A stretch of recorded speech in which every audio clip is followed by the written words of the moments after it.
Swanton, represent Swanton and Sheldon in the House, and I sit on the House Transportation Committee. I'm Chuck Pearson. I represent 4 towns, Richford, Berkshire, Franklin, Highgate, and I'm Vice Chair of the House Education Committee. Mariana Gamache. I represent the towns along with Brian Savage of Swanton and Sheldon, and I serve on the Human Services Committee. Okay. Anybody like to start off with anything? I would. Okay, if you just identify yourself, it would be nice. I'm Sharon Fisk, for any of you who don't know me. I came this morning because my issue and my concern is the privatization of our veteran health care. What I would like to point out to individuals is that we have approximately 1.3 million active duty young men. Most of the 90% are underneath the age of 25. We have over 800,000 reservists, okay? That makes us a little over 2 million individuals, young individuals, 18, 19, 20 years old.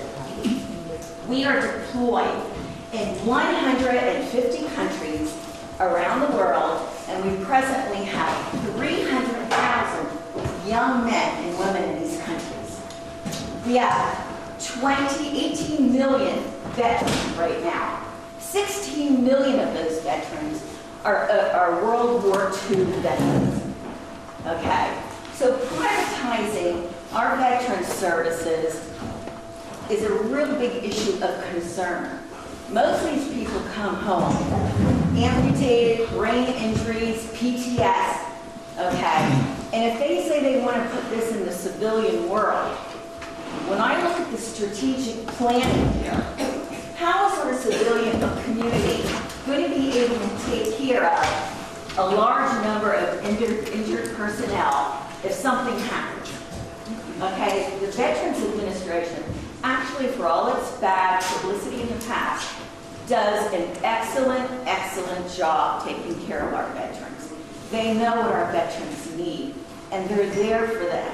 Okay, and they've set up separate clinics all over to help these people. Okay, but by privatizing, you're gonna, once you lose that service, the people who are in most need, are gonna lose out. Because the veterans, to use the veterans facility, you have to meet a financial criteria. Just not everybody has a free will. If you have any assets, or you don't meet the financial criteria, you can't use the veteran clinics. So who is actually using the veterans clinics are the ones who are in most need. Those people of lower economic status. Okay? So I really want you to think about not only how it's going to hit the lower income veterans, but also strategically when we look at planes and ships and stuff, can our communities, really hospitals, really handle a large number of injured personnel?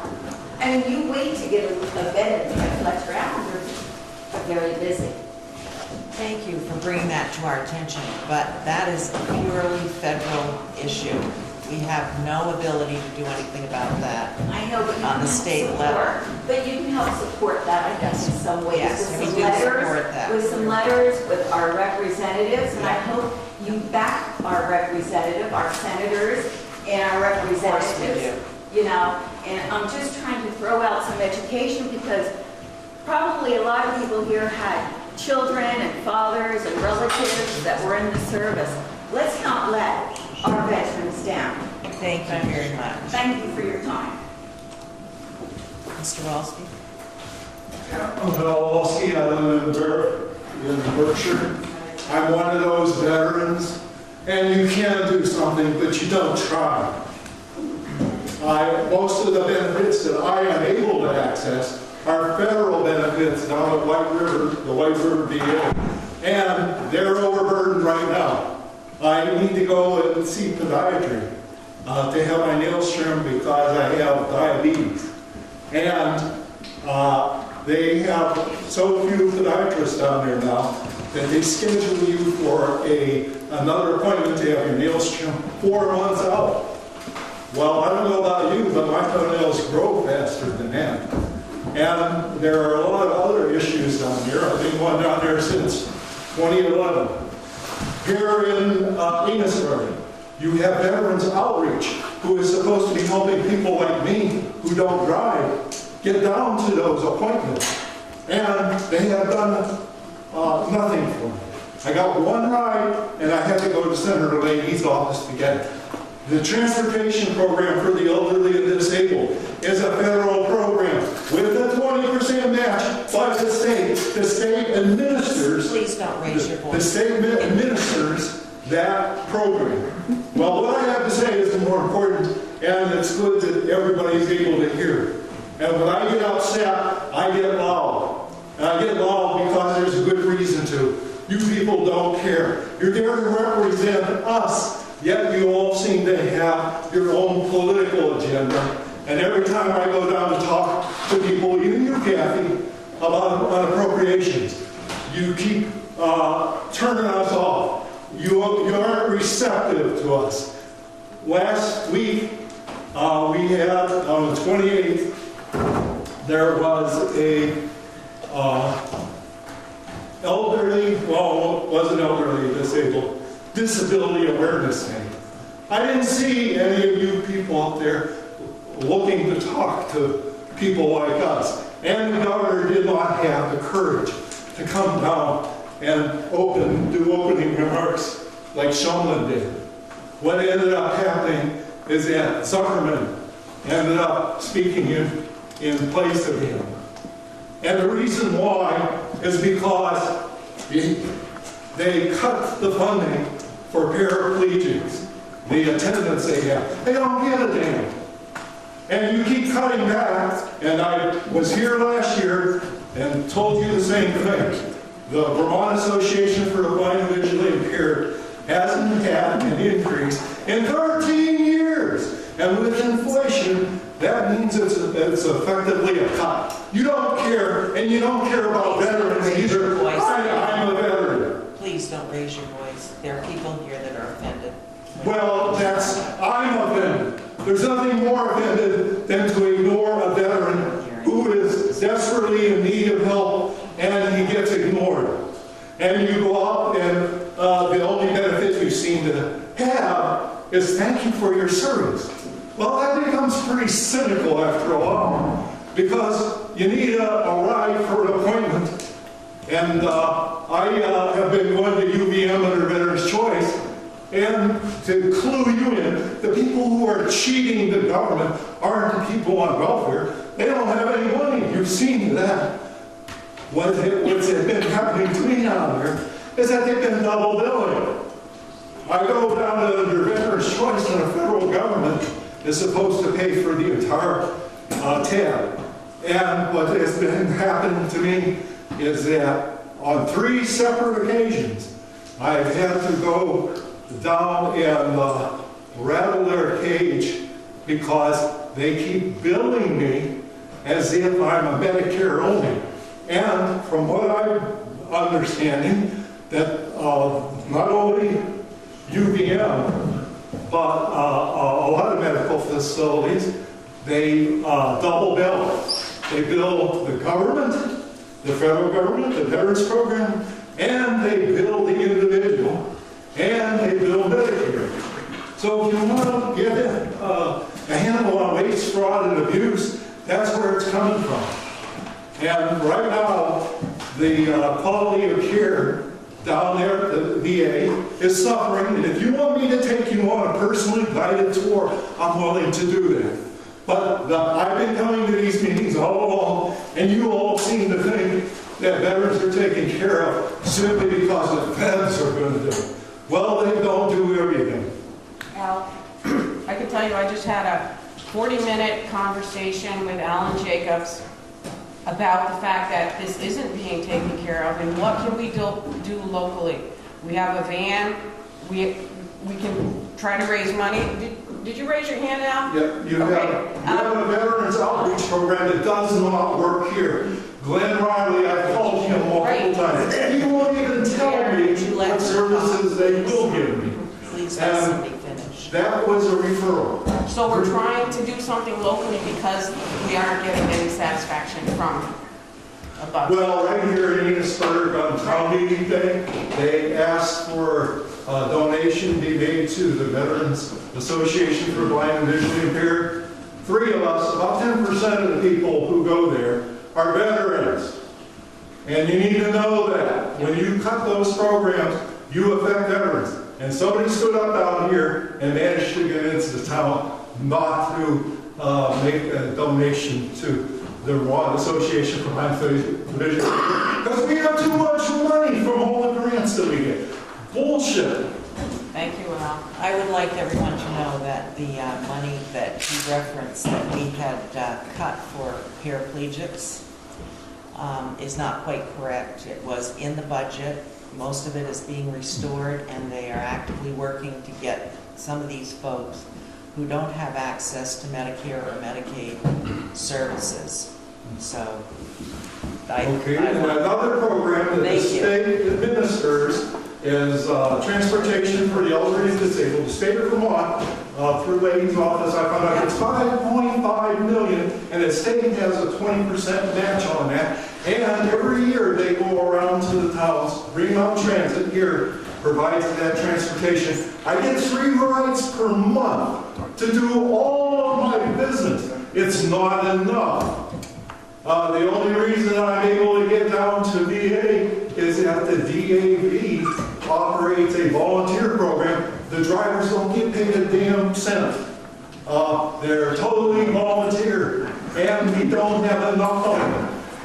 There's another program in VA called VA Transportation, and they do the same thing. It's supposed to be outreach to the people who live in the rural places. Well, you don't get much more rural than Berkshire, and yet I can't get a ride out of it. You people don't care. You may not,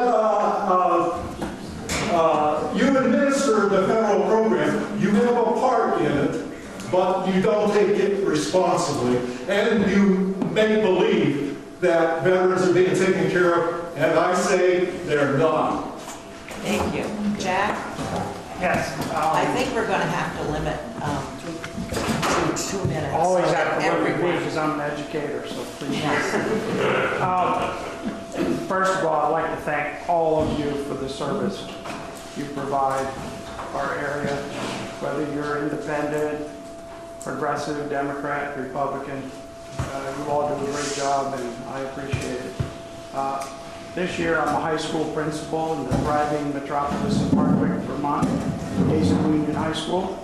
The teenagers at my school really want your help with gun control. Hardwick, Vermont is a very high, intense hunting area. Most of the kids hunt with their parents, but they're not for AK-47s. They're not for bump stocks. They're for reasonable safety pistols and hunting rifles. And whatever you can do to provide legislation that limits access to military weapons, those teenagers would appreciate it. So would I as a principal. Makes me very nervous about guns. Thank you.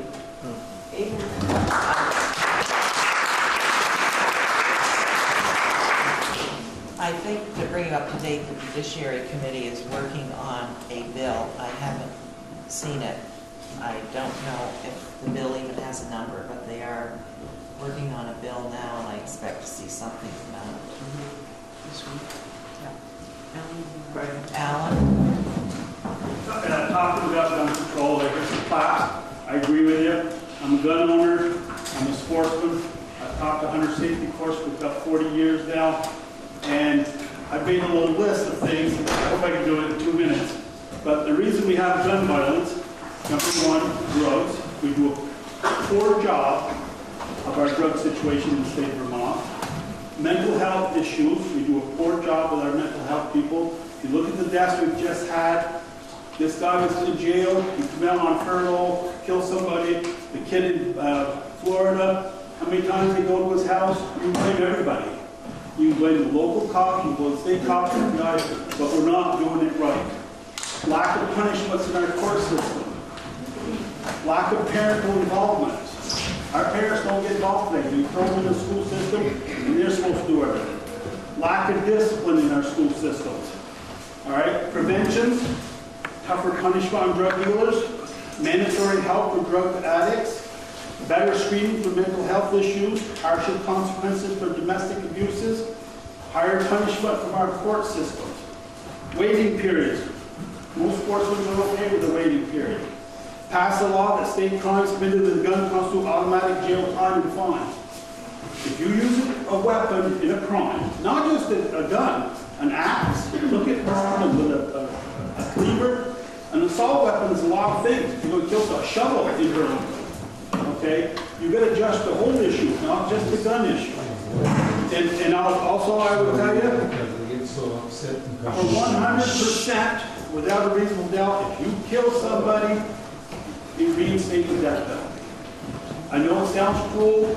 I was never for it, but you know what? These thugs do not belong in our society. They go out and shoot 30, 17 kids in the school system.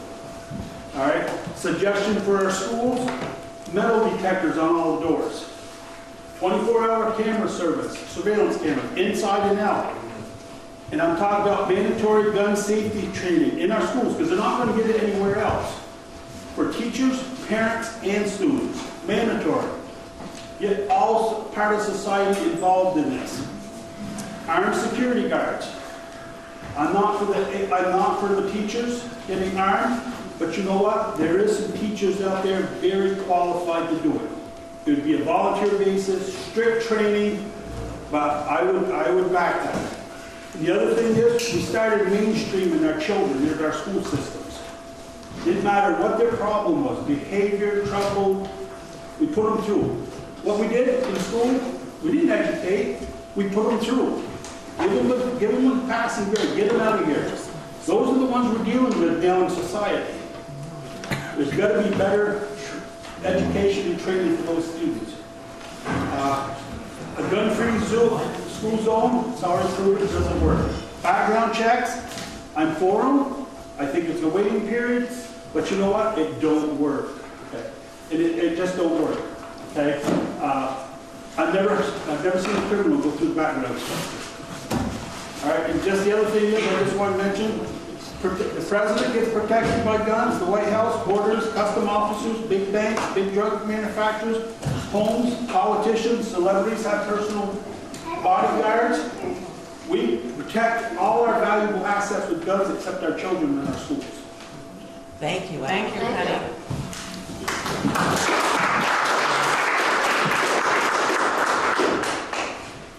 Kathy, Yes.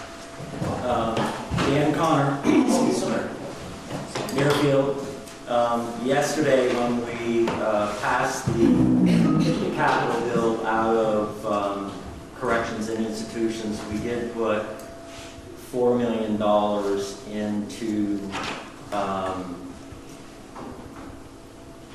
into school safety in terms of retrofitting, design, and upgrades so that our schools are more secure. That $4 million draws down $1 million from the feds, and so there's $5 million that can be used after we leave the legislature and the lobby before the bill becomes law for that very purpose. Those grants they will be grants, and we're looking at right now at a grant value of about $25,000, and that is matched by the school system. So there is the money there for a substantial upgrade for our school systems. I just wanted you to know that. That is actually a late recommend from our governor, and we did fully fund the request.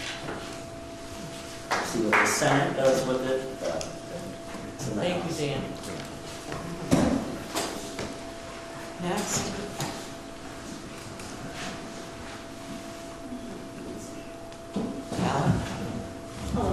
Judy from St. Albans. Last year we bought a camp on Lake Carmine, poor timing, I guess. But I'd like to thank the House members who voted for H730 and hope that goes on to the Senate and gets passed. My background is my husband's family owned a slaughterhouse in Swanton for years. They were very much a part of the agricultural economy of the state. We had our own farm. Like many people here, it was the 50 to 100 cow farm when we thought 400 cows was a large farm. The scale of the industrial farms is not appropriate for Vermont. We're looking at the St. Pierre farm, adding more cows, more acreage. They're buying up land along 105 and flaunting the rules of getting a permit for this. I kind of believe in the carrot and stick approach to anything. We need to support farmers who are following rules, trying to reduce pollution. And then there's the stick for those who plant the corn next to the river and the hay next to the road, which is kind of the opposite of what would benefit the land most. So I know we're in a big quandary with the amount of phosphorus being put on our small hills, which run down to our small lakes. I would hope that the legislature could look at Lake Carmine as a testing ground. People work there, they can take what they learn to implement all the studies that have been done. I don't think we need any more studies. Please, please no more studies. Let's start doing things that matter, and I think having one agency of natural resources. Finally, having the buck stop there saying stop. You know, you just can't do this anymore. Let's back up. Let's treat the land more kindly. We have an aquifer under all that land that serves not only cows, but our populations in many towns. Thank you. We have a lot of work obviously being done in the House on the Lake Carmine issue, and that bill is coming over to the Senate. On Thursday, I sat in on a hearing held by the Senate Natural Resources Committee on Lake Carmine. We had a number of folks from Lake Carmine, including one of the selectmen from Franklin, who was also in, Peter Magnet, to discuss that. And the issue there is to make Lake Carmine a pilot program for dealing with lake water pollution generally. So both chambers are working on this very, very hard, and I think we will see some action this session. Can we actually put money in the capital bill for the aeration system at Lake Carmine for this year? Thank you. That bill came out of our committee, and that section on Lake Carmine actually was in there. Really what we were trying to do was make Lake Carmine the focus and get everybody's attention, and that wasn't going to be something for just Lake Carmine. That's waters throughout the state. Right. And we're trying, we're not against, that bill doesn't have anything to do against farmers. I've had a lot of the farmers calling and saying, you know, you're really down on the farmers and we're trying. And let's face it, most of them aren't. They're really doing a lot more than the rest of us. Yeah. So to make the water quality better. But what this bill does is it's taking, and I'm not saying anything against the Secretary of Agriculture, but you know what? When you put the fox in charge of the hen house, it doesn't work very well. And what this does is it takes that control and gives it to the Secretary of A&R. They're the overseer of how this is going to work. So they're going to make sure that the Secretary of Ag does his job, because everything that's in that bill, people don't realize, just about everything that's in that bill can be done now through the different agencies. Yes. It's just that they're not pushing it. So what this is going to do is it's going to consolidate that power as far as the overseer of everything and making sure that everybody does their job. And it's not just farmers. It goes to transportation. It goes to, you know, all these other different agencies. So. Might I just add, I did not agree with Laura Pietro's take on don't worry about Lake Carmine because the farmers will be selling their cows soon. I thought that was a terrible remark. from an assistant Deputy. deputy commissioner. She just doesn't get it. I mean, when you sell that farm, if you sell a farm, you've got Mr. St. Pierre sitting there offering money for farms, and you know what he's gonna do with them. He's gonna spread manure on them, grow corn, and compound the problem. I don't know where she was coming from. Well, I think a lot of it is kind of misinformation because the amount of farmland hasn't decreased. The amount of farms has decreased. The amount of farmland is basically staying the same, and in a lot of places it's actually growing. So, Thank you. I appreciate your, and many people in Lake Carmel do as well. Kathy, Yes. can you speak to that briefly? Yes. So the capital bill is responsible for a lot of the water funding that goes into our state waters. And I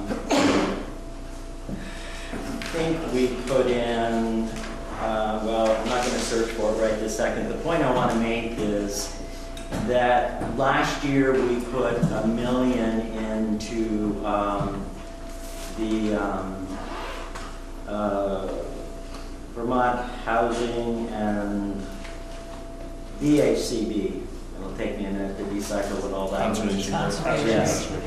So we put $1 million in last year, and what that $1 million does is, and it was for water quality, that $1 million draws down $4 million from the federal level. That $1 million does not have any requirements for the dairy farmers to put in additional monies for the match. That is $1 million that is getting out the door through the HCB to the farms and is actually making a difference. When we were putting together the final capital bill yesterday, I was successful in getting another $200,000 into that allocation. So that will draw down, in essence, that'll be another $1 million. And though, and with $14 milk, there's not much room for farmers to put money in, even if they wanted to. And so this is a bill that will certainly help a lot of our farms in this region, because we are the target for a lot of the appropriation. Jonathan. I'd just like to speak. I'm Jonathan Billings, resident of St. Albans and avid kayaker and outdoor person. I wanted to reinforce the point that Steve made that Carmike is served as a pilot for this. Yeah. Because as Ellen speaks, Carmike is a great example of it. It's not the only example of it. And so don't let others in Montpelier say that, oh, this is a Franklin County problem. It's not. Shelburne Pond had a terrible year last year. Our own bay, where we have, our region has visions of a marina and commerce, etc. And that bay can have its bad moments. And so as you travel the state, there are some still pristine waters that I remember from my childhood, but more and more you see signs of this. There's a great program at boat launches to get people to wash their boats and to clean their motors, etc. And that in itself helps, because everybody's got a little piece of this. But if we use Carmi as an example that it can be done and can be reclaimed, it helps all of Vermont, not just Franklin County. I think right now, I think the last I heard, I think there's 17 lakes and ponds that are over, I don't know if it was 20 or 40 acres, that are in trouble right now. So I appreciate your attention to it. I think there is one lake that has been impaired much longer than Carmine. It's an Indian name, and you're gonna laugh, but it's the name of it is Tickle Me Naked. That's what it means in English. And that has been impaired for years and years and years. Yeah, our appropriation for this fiscal year through the capital bill is $24,267,000. That's up from last year's appropriation of $21,936,000. So those are all capital dollar investments for hard, for infrastructure.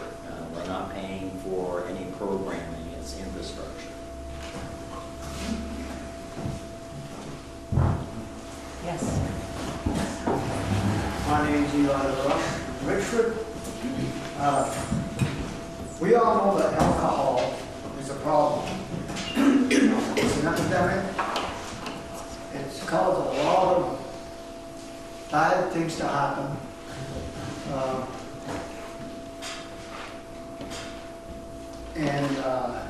Also, smoking is another bad thing.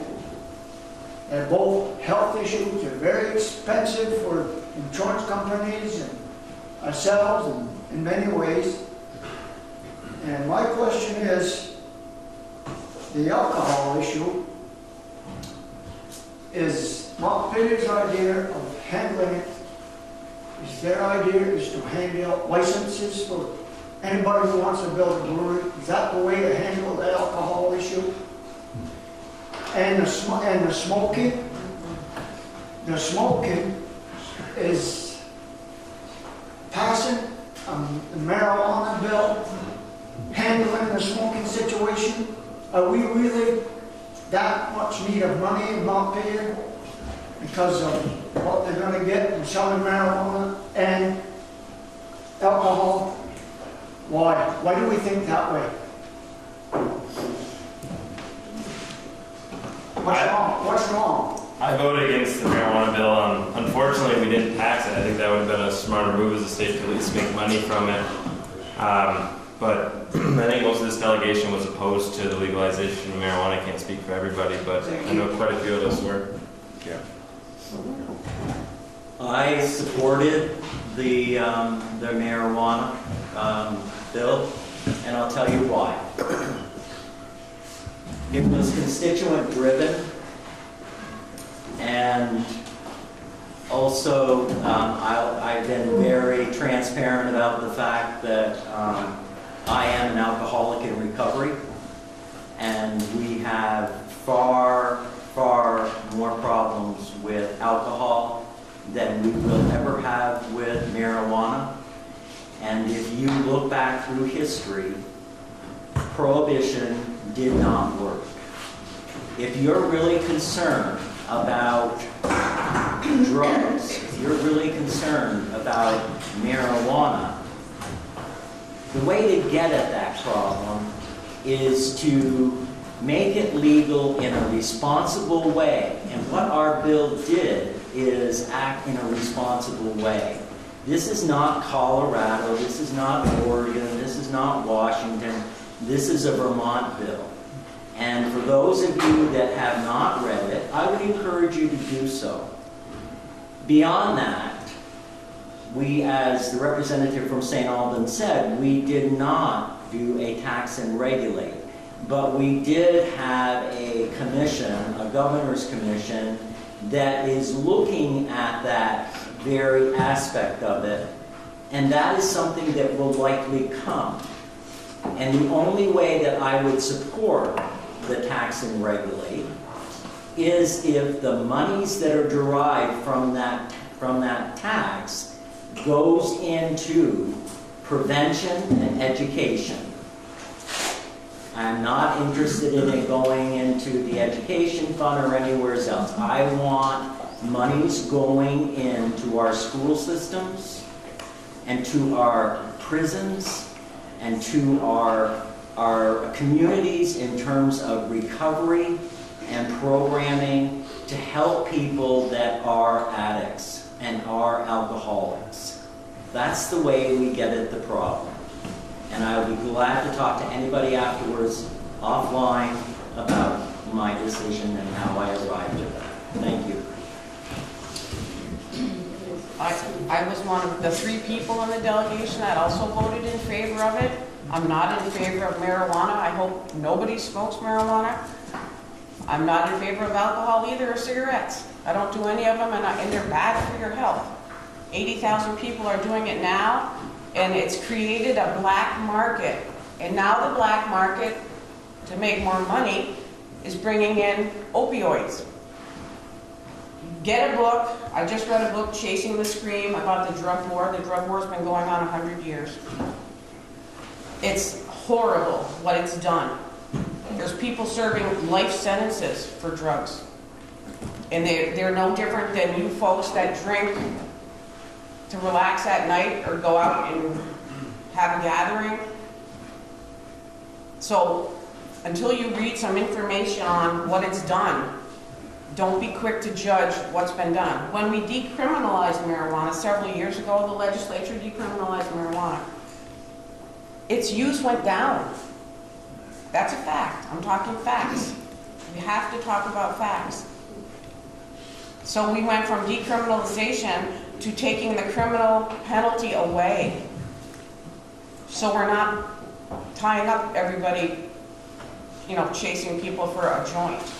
We also have passed the saliva test, which we didn't have before. And it looks for, it can indicate the presence of marijuana, but it can also indicate the presence of 6 other drugs that up till now, people were driving around getting stopped. We didn't know they were actually high on drugs. If you're high on anything, I don't care what it is, alcohol, marijuana, or drugs, get off the road. I don't want my grandchildren to be hit by your vehicle because you're high. I'm totally against that, which may sound ironic, but until you study the situation, and Google has the drug war worked, read about Portugal, Uruguay, Vancouver, what they've done. This is a step in the right direction, even though from what we've been told our entire lives, it goes against it. Certainly nobody that voted for this bill wants anybody to get hurt or to even to use the product.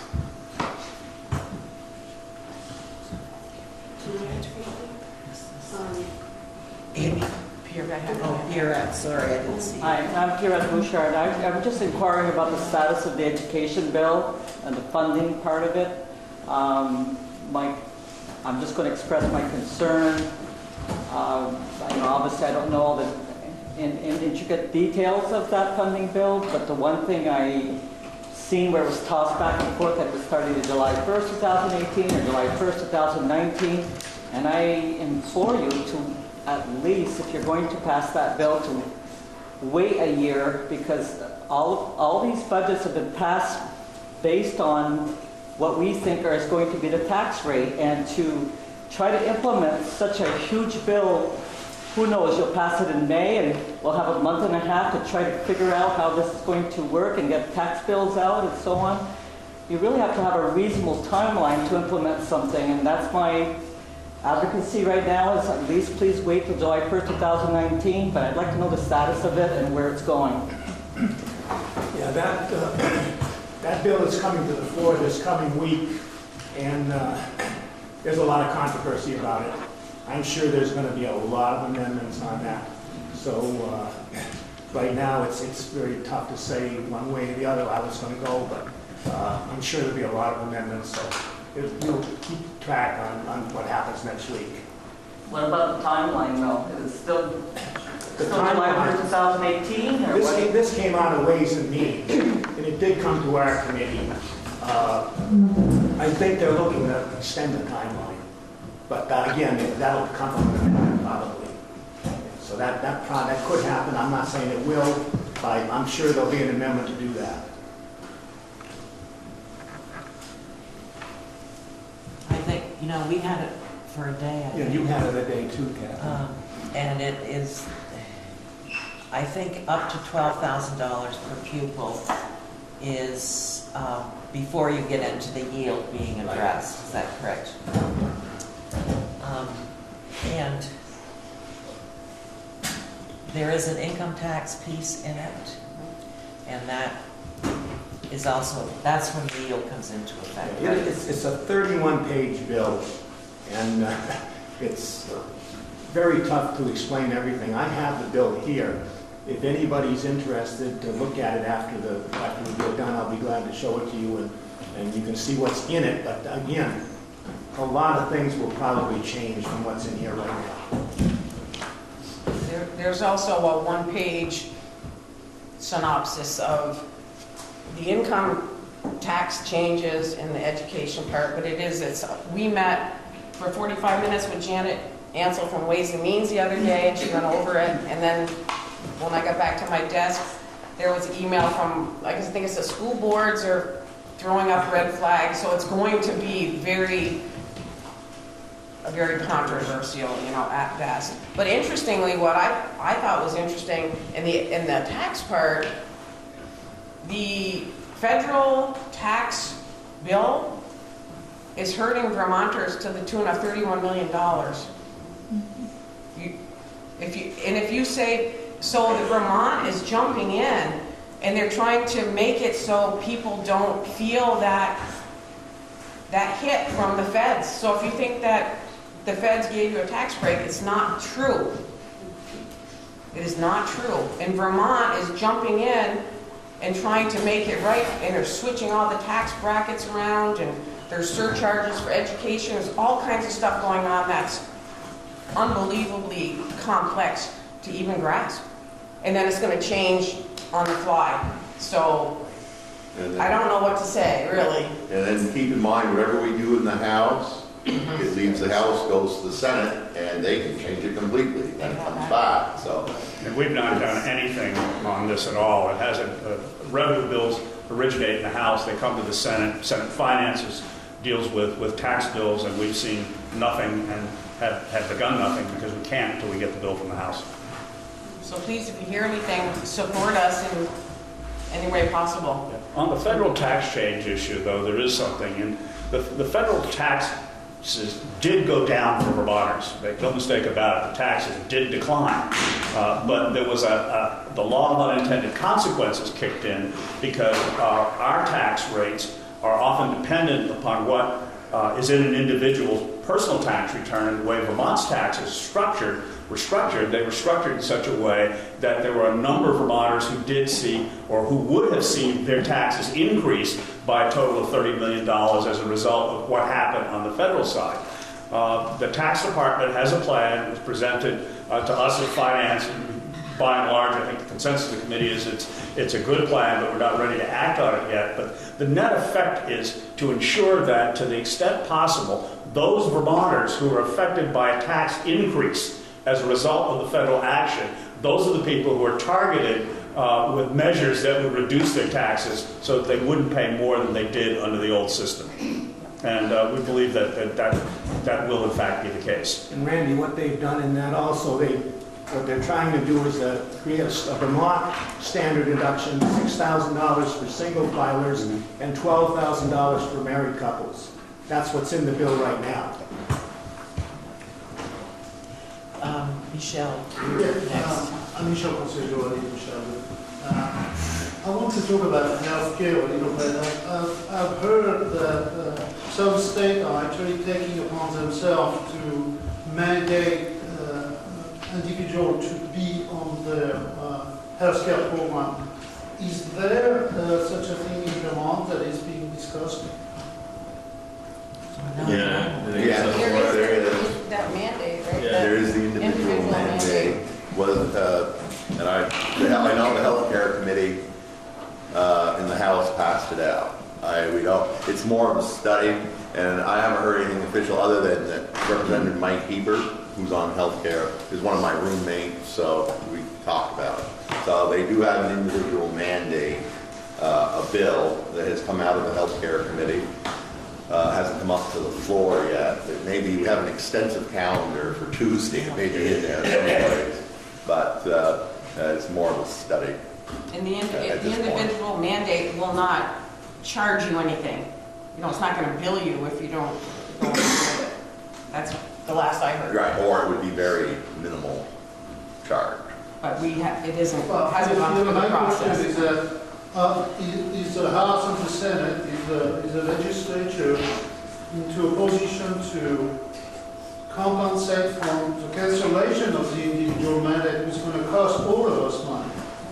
And are you in favor of having everybody insured? And are you in favor of mandating it? That's my question. I'd like an answer. Well, I personally am opposed to any mandate for anything, especially when it involves having to buy something from a third party with no financial assistance from the state or who's ever mandating it. That being said, I mean, there obviously has to be some, like we are required to have liability insurance if we're driving a car. That's for the protection of the public. But everybody should have insurance, and that was even prior to Obamacare. Everybody should have had insurance. There was no mandate to do it. I personally, I don't have a problem with it being studied because I believe that's the basis of this bill. But in the end result, I would seriously consider not voting for a mandate. I think there was an effort to have the silver plan addressed early on in the session, and I don't know what's happened to that, but the people that were getting kicked off, they were going to have a silver plan type for them, and I don't know if that ever was. What that involved was a situation in which there was an advanced premium tax credit that the federal government had established. And the administration, the Trump administration, ended that mandate. The net effect of the end of that mandate increased the price of health care, generally of the health insurance under the exchanges. The solution to that plan, which was adopted by, I think, a total of 37 states at this point, was to focus on the silver plan and create a mirror image. And I'm getting into the weeds now, and I apologize for that, but to create a mirror image of the silver plan and make that mirror image of the plan available at a lower cost to people who are not being subsidized. That allowed the state to use a different kind of subsidy to make up for that advanced premium tax credit that was lost and get the federal government to pay part of it. So we now have two silver plans, one for people who are subsidized and one for people who are not subsidized, the net effect of which was to tamp down the increase in cost. Now, the problem in all of that was, this is my classic I told you so. We were late getting to the game of correcting this before we were $12 million in the hole. The reason that we were late is because it took legislative action to make the change. It took legislative action instead of having the healthcare regulator be able to make the change, was because we mandated, as the only state in the nation, that everybody had to be in the exchange. And so as a result, if the legislature is not in session, something like that happens, nobody can do anything, and that's what happened here. That $12 million right now is being eaten by the insurance companies, Blue Cross Blue Shield and MVP, out of their reserves. But they will come back next year, at least next year, maybe over a 2-year period, and collect that back, and that's going to cause insurance rates to rise again because of that. And again, it's because we weren't able to act as fast as we should have been able to act. Thank you.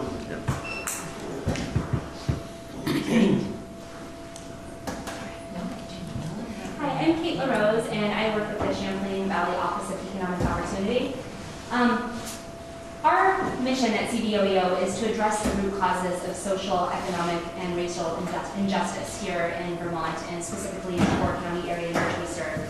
And as I'm sitting here hearing a lot of concerns that people are bringing up, reading the preamble to the Constitution of the American Legion that's behind our delegation, one of the lines right there in the middle says, to combat the hypocrisy of both the classes and the masses. And when I think about what folks are saying, what the issues are here, and what our mission is at CVOEO, that kind of gets really to the heart of it, right? Combating the hypocrisy of both the classes and the masses. And what I'd like to do is I'd like to thank the delegation, members of the delegation here today, specifically members of House Appropriations, Representative Keenan, and members of House Human Services, Representative Gamache and Representative Rosenquist, who isn't here today, for your support of 2 programs that have been absolutely incredible to making sure that people with low and moderate incomes in our county are able to be part of an opportunity economy, that they have an opportunity to thrive, to be able to give their families generations of wealth that they themselves weren't able to bring to the table, didn't have given to them to start with. So those 2 programs are the IDA's, Individual Development Accounts, Match Savings, to help people own their first-time home, to start or expand a small business, or to pay for a college degree or post-secondary education for themselves or a loved one, and also our micro business development program services. So just want to thank you for that. I know it was a rough year. It will continue to be a rough year. And in the grand scheme of things, these are small line items, but for the price of low and moderate income Franklin Countyers, this really is the difference between being the price of hope and not having hope. And the second thing I want to do is I want to invite all members of the delegation and everyone here in this room to join the minimum wage challenge that's being put on by Rights and Democracy. It's starting on Tuesday, and the challenge is to see if you can, over the course of a week, either yourself or with your family members, survive in Vermont, given our everything crisis, our healthcare crisis, our affordable housing crisis. Can you survive on a week at $10.50 an hour? How long can you survive during a week on $10.50 an hour? So that will start on Tuesday. There'll be a press conference at the State House at 9:25 a.m. on Tuesday morning, and folks can also get more information on radbt.org. Thanks.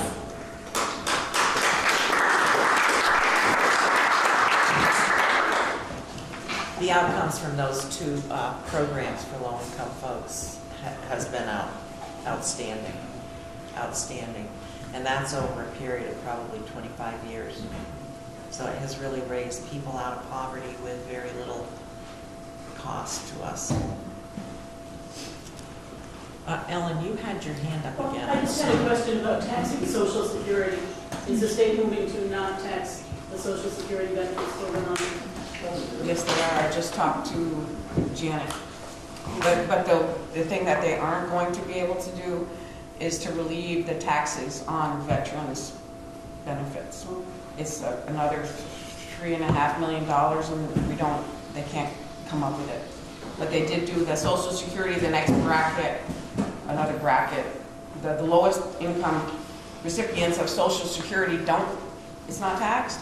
Right. Let's read the next bracket, and I can't give you the income amounts. Oh, you have that? Okay. Yeah, in the bill, taxable Social Security benefits below $45,000 for single filers and below $60,000 for married filers will be 100% exempt from state income tax. That's in the bill right now. How much difference does that make to the state income? What was the cost of that? It was a couple million bucks. It was less than $3 million, I think. I think all Social Security tax rates is like $6 million. In the Senate, we don't have the bill yet, but we have had discussions and hearings on it, and our conclusion came to roughly the same numbers. So this is really, really good for people in our state. And there is money in our budget for the Guard for education. Tuition reimbursement.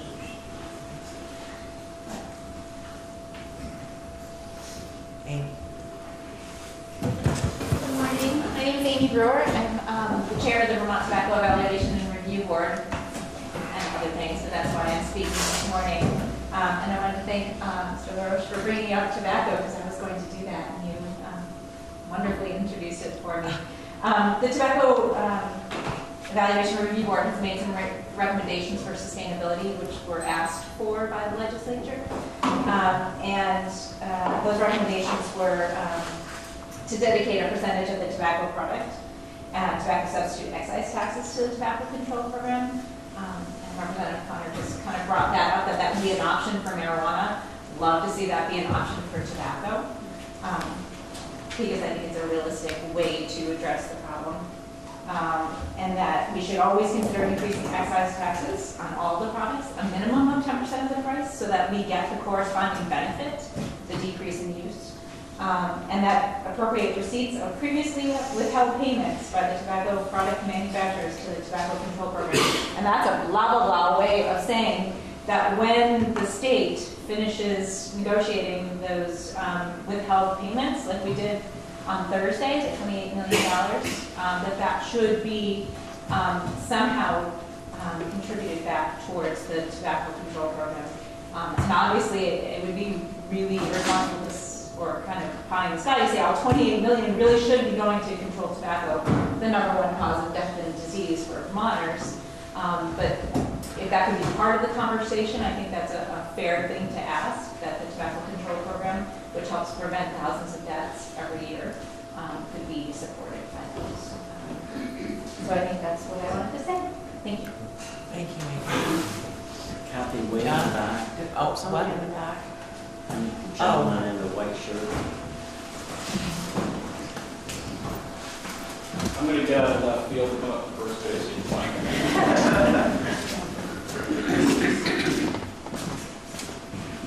Okay, my name is Jim Croft. I'm from Bakersfield.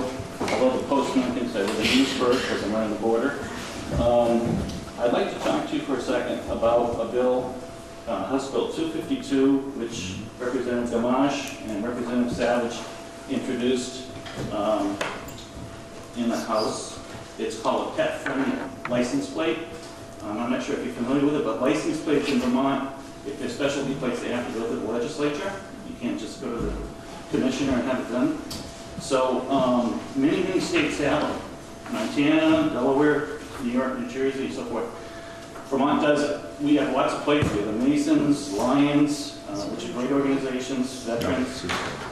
We also have wildlife places, Catamount, Falcon, Deer, Trout, and so forth, which they buy, it makes people aware of wildlife conservation, and the funds go to a wildlife fund. Vermont does not have a pet-friendly plate. Pet-friendly plate would be for dogs and cats and so forth. The plate itself would be simple, would have like an imprint of a dog or cat, both. The plate would be making people aware of animal well shelters or welfare, and then also a portion of it would go to the animal shelters throughout the state. So it doesn't raise anybody's taxes. It's pretty neutral. It's a very small part of the world in the sense that you've got water quality issues here, you've got taxes and everything that you're dealing with. But I think you folks, especially Representative Gamache, Savage, and Senator Brock, since you're all from Swanton, you must have read about the terrible incident where people left their dog during the flood. That dog died by eating foam from its chairs and so forth. Also in USA Today, in case a lot of you folks don't know, there was an incident up in Concord, Vermont, which is in the Northeast Kingdom. I'll read it to you real quick. As you go, USA Today, go by state, they listed Vermont, Concord. Police say a woman who couldn't pay to euthanize her 18-year-old dog used a sledgehammer and a knife to kill it. Then we have the Shepherd's case up in Richford, who left the dog out in the winter with no food or water, with just a blanket. Evil abounds in the world, Satan's around. Why can't we, right now the bill, as far as I know, is in the Transportation Committee, as far as I know last. It's up hung on the wall. This is a no-brainer, folks. It should be brought out, voted on. Let the people of Vermont buy the plate they want and help fund animal shelters and show their support for domestic animals. I hope all of you guys pack this through if you want. This is a no-brainer, folks. The only people that are going to be against it are people who are dog animal users. Thank you. Brian, do you want to answer? Yeah.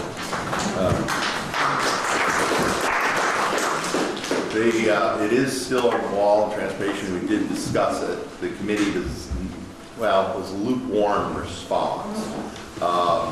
They certainly understand the need and don't have a problem with the idea, but it didn't make it in. We thought maybe if we get into the miscellaneous transportation bill, it did not make it in there. Now there's nothing stopping that from having a floor amendment, because that bill is, I believe, coming out this week.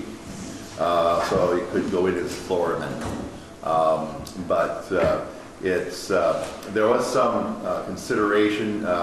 These we were trying to determine, and I don't have the numbers in my head. I can't recall them, but I have it at my desk in Montpelier, because there's a financial consideration that has to be put into place. How much it will cost the state to get those plates designed and manufactured versus the number of sales. And that was what we were working on, and then we hit crossover. And so if it didn't make it out of the committee of crossover, it's pretty much dead in the water this year. But nothing stopping an amendment from coming in off the floor, and then or an amendment in the Senate. So, nothing's over until it's over. Yeah. I think if you Google Massachusetts, you'd be surprised how many thousands are sold.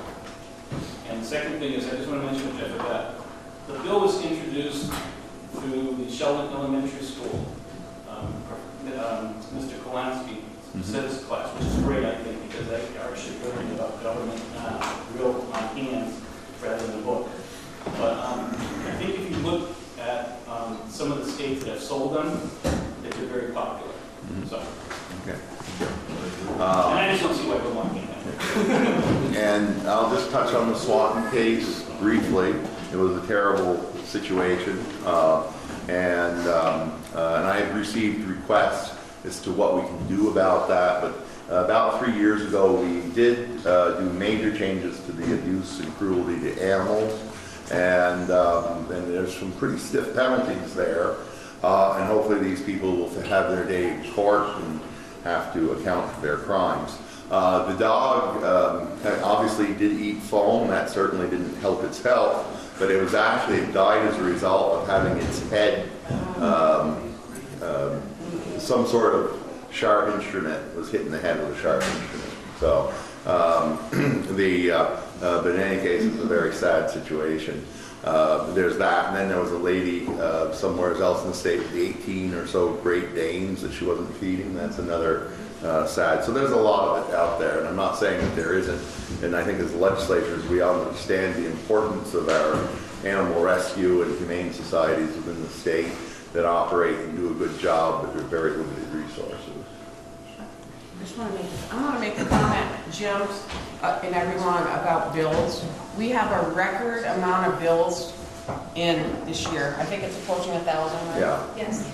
And we're only there for a few months, and we have to prioritize. I have bills in transportation, and they're sitting on the wall. I have bills in a lot of different committees.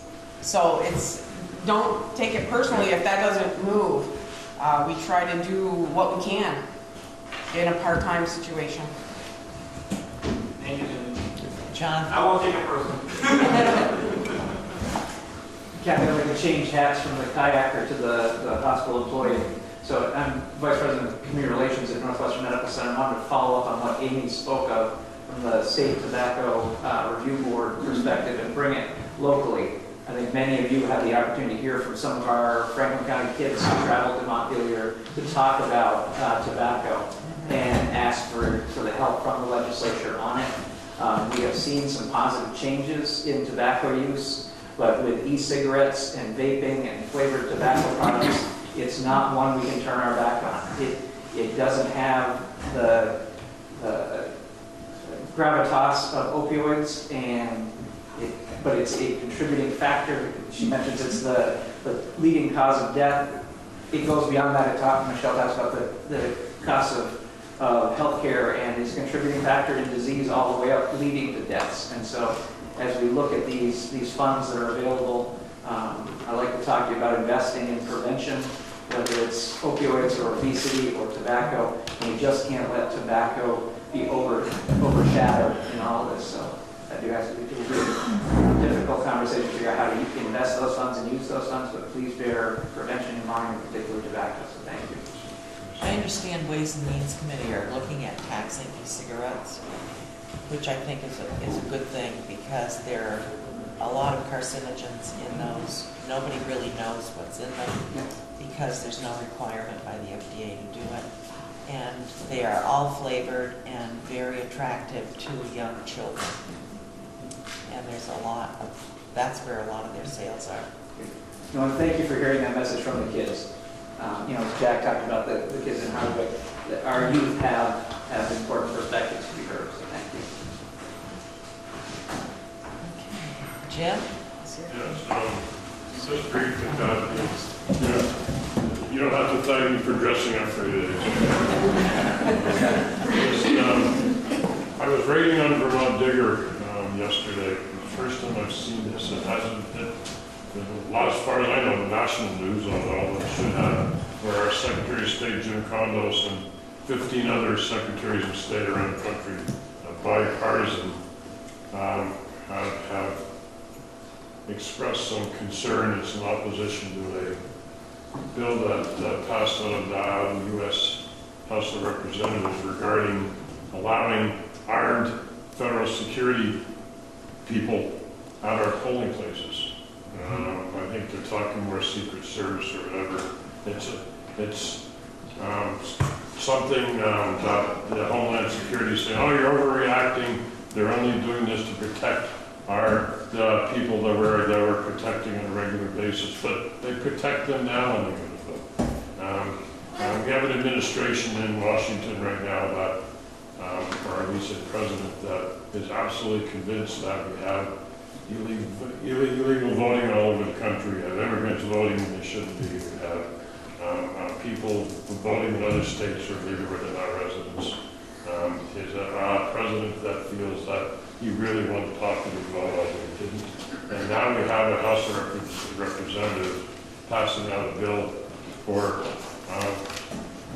armed federal people that can hang out at our polling places if they want.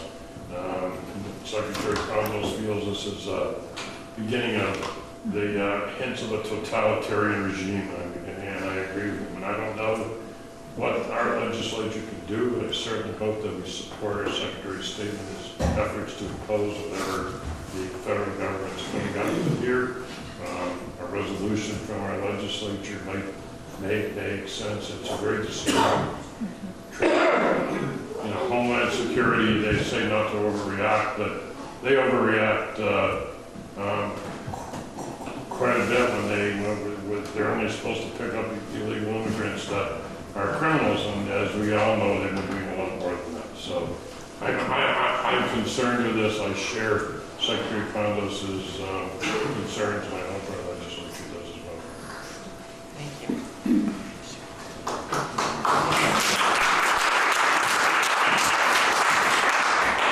Sarah?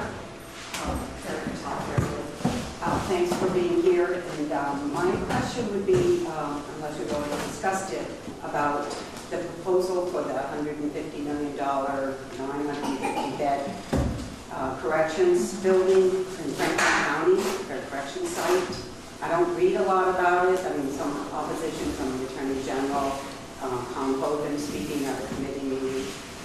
So I'd be really concerned about it, and I wanted to know what our delegation, what we know, what we think about it. I'm concerned how they lump things together, corrections, and then there's modules. I understand that we built that one plan, and we have mental health, forensic mental health residents there.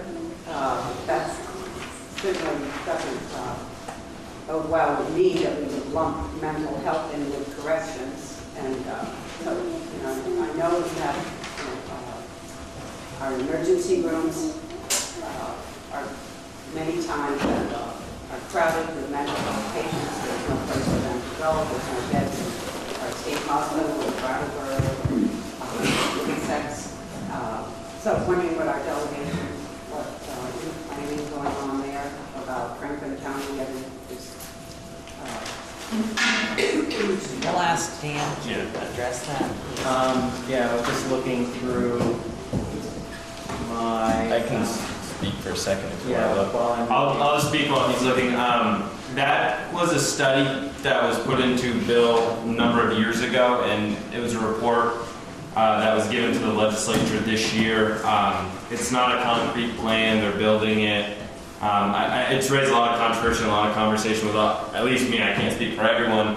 And so I do know the Correctional Institutions Committee is taking a look at that, but by no means is, if I had someone call me and say, I heard it's getting built on Price Brook Drive, which is the four corners there in St. Albans across from the complex, and I'm like, there's no site conversations, this is fairly preliminary. Does Vermont want to go in the direction of having a combined facility? It's up to the legislature to decide if we want to go that route, let alone where we're putting it. I think just Secretary Gobay placed it in St. Albans as kind of a replacement for our correctional facility on Lower Newton Road, is from my understanding. But this is at a minimum 10 years away probably from even groundbreaking in any level. So I think institutions that, while Dan's looking through, or is was probably digging into it and seeing what it even means for public policy for the state of Vermont, but by no means are we taking any concrete action on it. We, in our Committee of Corrections and Institutions, we had asked pretty hard last year for a study that looked at all of our bed needs, whether it be in corrections or mental health or hospitals, because one of the things that's happening and is happening in our county is that we had a backup of people that could really use some level 1 care for mental health, and they're backing up in our emergency rooms. And the prison that it was, or the correctional facility that the study produced for St. Albans was a concept. And I was really grateful that that study came to fruition because it showed us a lot of different things. We have no plans in corrections or institutions, and we would be the funding arm for that facility, to put a facility in St. Albans for a lot of reasons. Number one, it doesn't necessarily make sense. Number two, it's not central for all Vermonters to be able to access.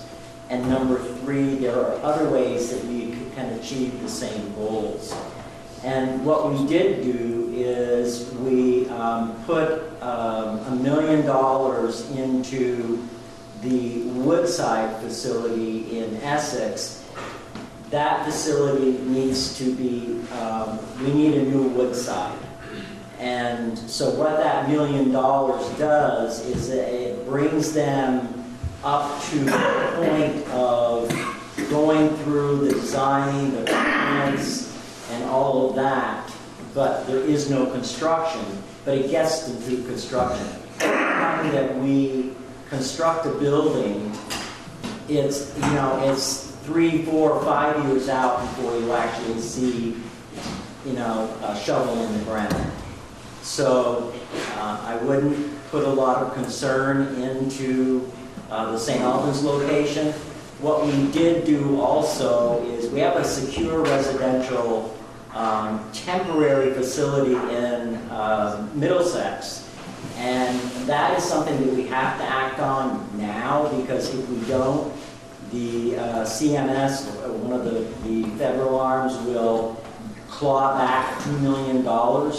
So we did put $4 million into the getting a secure residential facility ready for the shovel. And again, that's a couple years out, but that's something that we have an immediate need for right now. And whether we can use an existing building, because we have visited some facilities, or if we have to purchase land and build a facility, that at least moves us in the right direction. And the third part that we put money into is we have a need for not level 1 beds, hospital care, but what we're calling it is therapeutic treatment. And so we put money into retrofitting the women's correctional facility in Chittenden so that we have 3 beds there. So we're going to be building those beds within the complex. There's no new additions. And then we're doing 10 at our Springfield facility, because that is the best match. That is our top of the line medical facility, if you will. And so that's where we're looking to do that. And with those 10 beds, coupled with,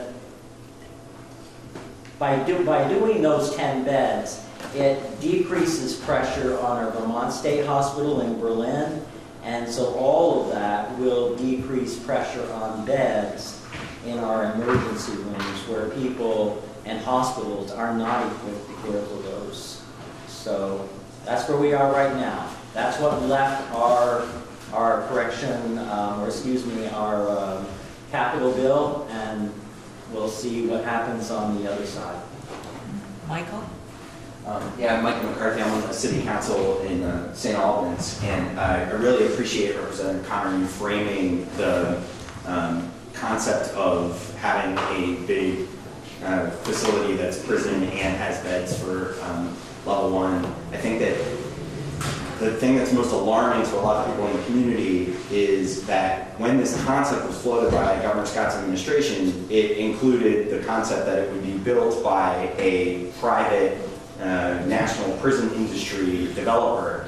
And I really hope that the legislature, and I think many of you, and I applaud you for resisting that idea, because many people who talk to me in the community are concerned about having a big facility with a lot of beds that are for corrections that's designed by a private developer and that we have to fill.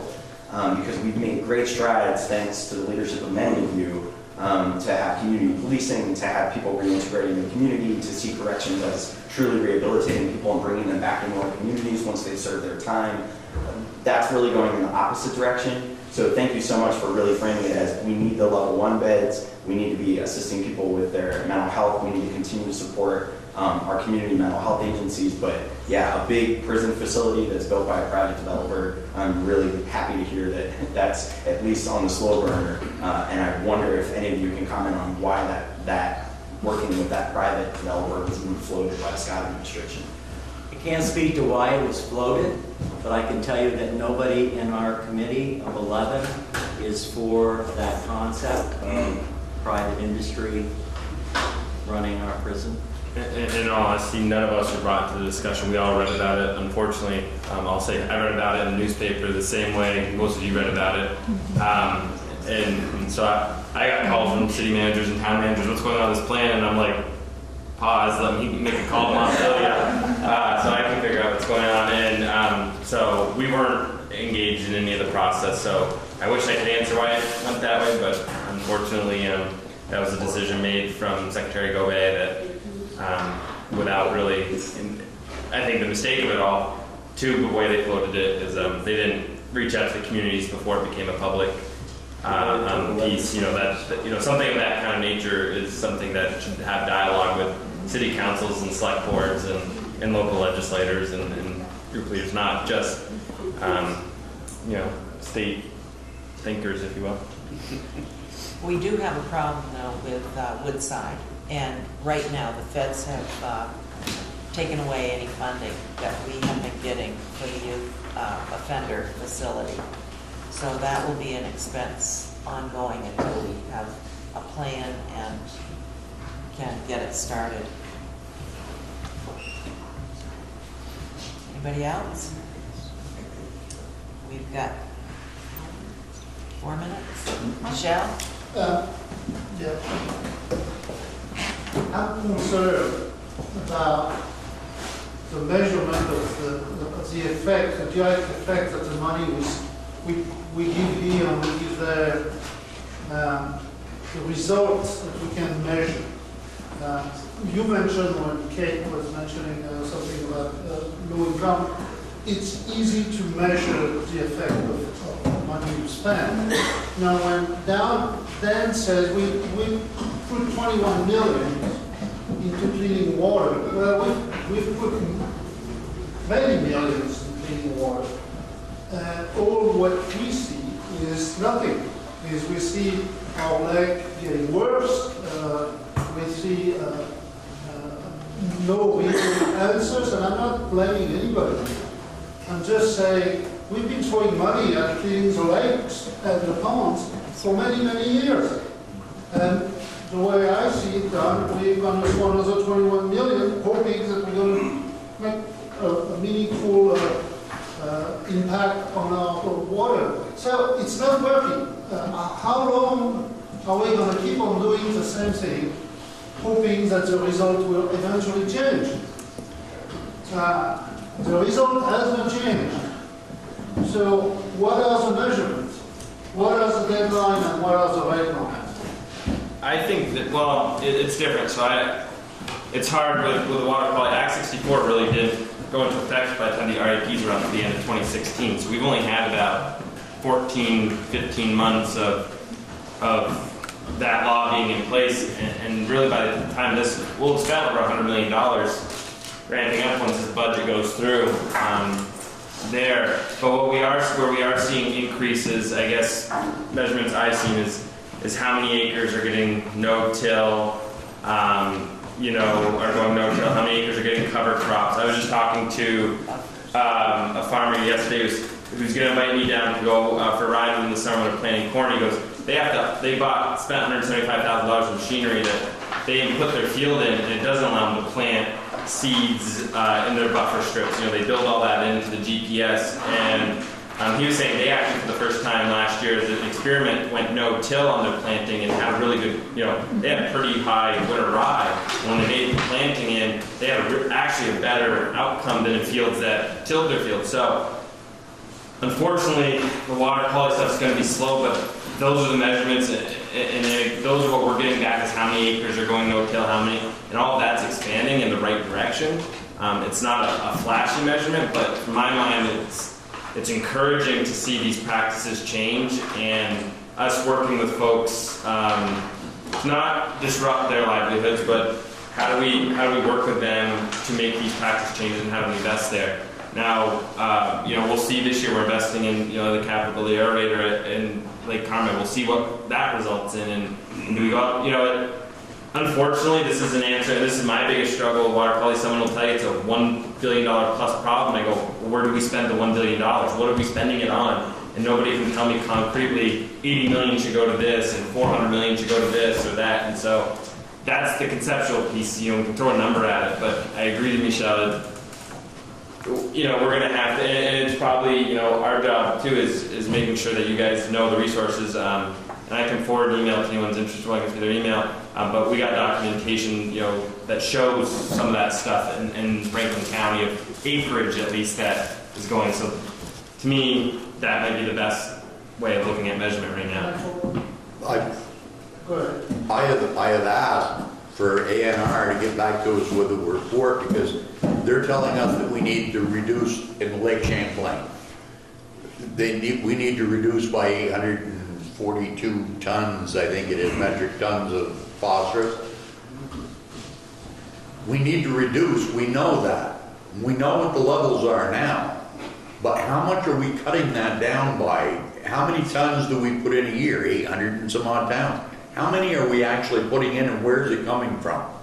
Because without being able to know where it's coming from, you can't stop it. They're supposed to get back to us with that, and it has been reduced. The lake isn't showing anything, and it's not going to. Unfortunately, I can honestly tell everybody here that there's none of us right here that'll ever see that lake clean. None of us. If we could cut out 100% of the nutrients that we put into that lake right now, 100%, it will be a minimum of 25 to 35 years before it'll start to clean up. So we know we're not going to cut out 100%. Best case scenario, we've cut it by 50%, which means it's going to be at least 50 to 75 years before we see a change. I do have to say we've got to give it a chance. The Act 64 was put in 2015, I believe. But even the RAPs weren't put in until last year. And the full effect of the Act 64 isn't going to hit us until, I believe, next year or the year after. So we got to give it a chance. We all want to see results. There's no question about it. I want to see results. I live on the lake, which is why I ran for this job in the first place. But, I mean, being realistic, we're not going to see these changes overnight. But I'd like to follow up just a second. We've been studying, and I'm going to give you the study of this guy, that like my friend, he's a kayaker. And here is my study. I put my kayak in Richmond, and I take it out in Innisfree. And I'm looking at the banks where it's planted. And I know which farmer is doing the right things and get 50 feet away from the water. And I can tell you all the farmers that are not. And that's my study. Now, I go and kayak in the North Country. I put my kayak on Echo Lake, and there is no edges. The water is clear, I can see 40 feet down. What's the difference? There's no farm on Echo Lake. Here's my study. Years, we have expected the Agency of Agriculture to do their job, and they have been charged with doing the job which they have failed to do miserably. And I have had instances where I call them on things that I've seen, and they have been on top of it. But until people start reporting these things, because you're also not just relying on them to be boots on the ground all the time because they don't have the personnel. The public has to get engaged in this. And I was in the Ag Committee about 3 or 4 years ago, and they had the folks who do the spreading come in, and we pay for how to spread this manure. Our taxes do.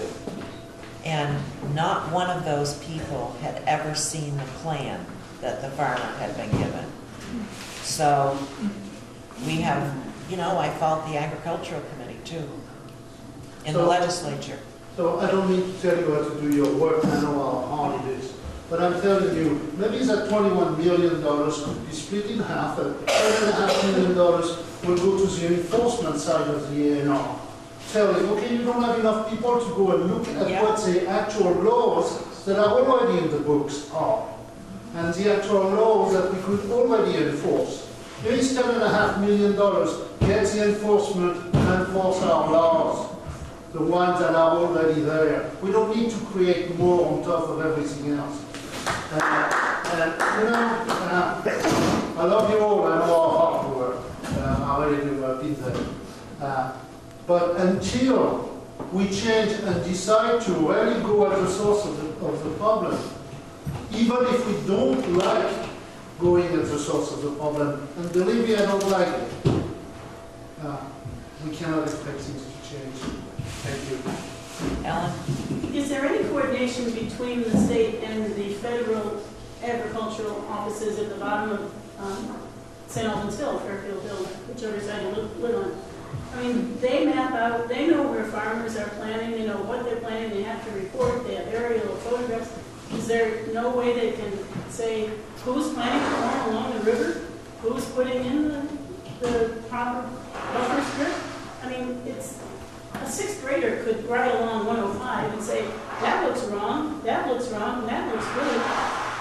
I mean, is there no sharing of information? Yes, there is. And, I have an aunt that's in her 80s, and she grew up on Lake Champlain.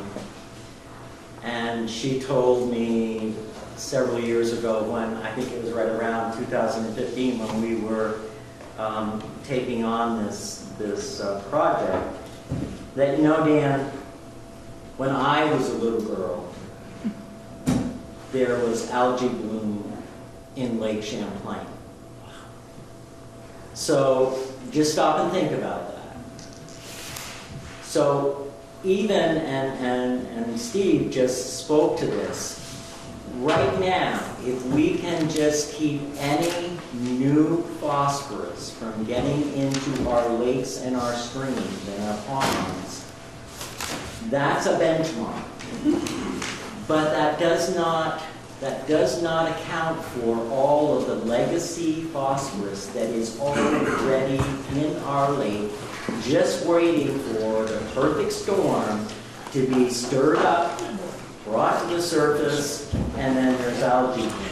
There's a lot to be said for using Lake Carmine as a testing ground, because if we can't fix Lake Carmine, we're not going to be able to fix Lake Champlain. But also to Steve's comments, I'm not going to see any of these changes, but I hope that my grandchildren will. And so we can't look at this as something that, is going to happen overnight. It's not. And there are a lot of farmers in the Franklin County area, in the Missisquoi Bay watershed, that are doing the right thing. And they were doing the right thing before there was Act 46. And I think you need to take that into consideration. 64, excuse me. I've got school. 46 was the other one. Go there. But anyway, yes. But there is a lot that is already occurring in particular in our county, which is one of the most damaged watersheds that we have. So you've got to be able to give it a little bit of time. Sorry. I think it's past time for adjournment, and I want to thank you all for coming. It's been a good discussion, I think, and hopefully you'll be here next year.